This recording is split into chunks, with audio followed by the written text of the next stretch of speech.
Kur'an-ı Kerim'de bir peygamber duası var. Allah Resulü'nün, son peygamberin, alemlere rahmet olarak gönderilmiş Hazreti Muhammed'in bir duası var. Allah'tan sizce Hazreti Muhammed ne istiyor?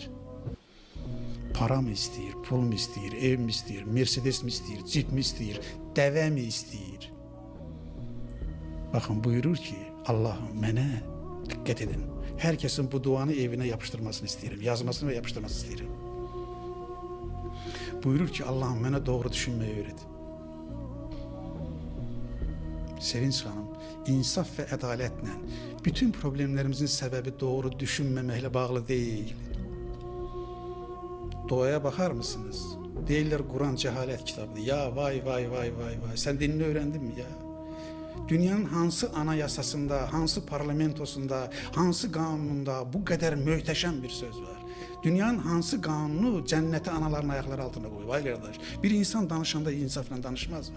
Allah'ım, mene doğru düşünmeyi öğret.